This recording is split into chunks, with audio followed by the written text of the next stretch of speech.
పాఠం సార్, నీతి అందాల పాఠం. ఆ పాఠాన్ని స్ఫూర్తిగా తీసుకొని తయారు చేసుకున్న ఓన్ అంటే సొంత ఏకపాత్ర నేమ్ సార్ ఇది. భీముడు అక్కడి నుండి వస్తున్నాడు.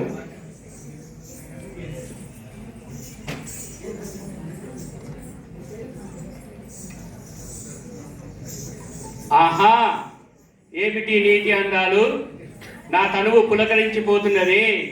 అదిగో అక్కడ రెండు గుట్టల మధ్య ఒక చక్కటి అందమైన చెరువు ఉన్నది.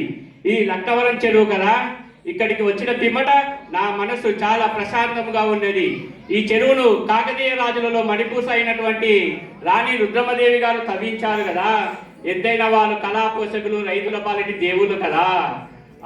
వేల ఎకరాలను సాగు చేయడానికి, వర్షపు నీటిని ఒడిసి పట్టుకోవడానికి ఇటువంటి చెరువులను చాలా తవ్వించారు కాకతీయ మహారాజులు.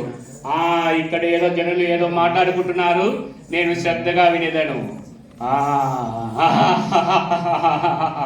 ఎవరో చిత్రపురి నటి అంట, అనుష్క అంట, రాణి రుద్రమదేవి నామధేయంతో ఒక చలనచిత్ర రాజపురంలో నటించారంట.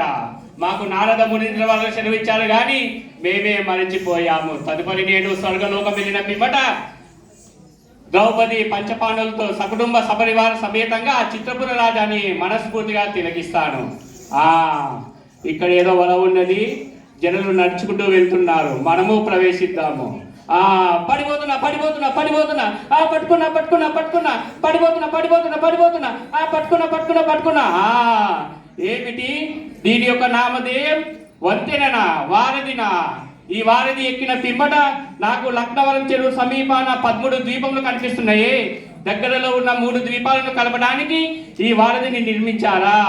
ఏమిటి మానవ మేధస్సు, బహు విచిత్రమైనదే. నా మనసును, నా శరీరమును ఎవరో లాగుతున్నట్టు అనిపిస్తున్నది. నేను అక్కడికి వెళ్ళేదను.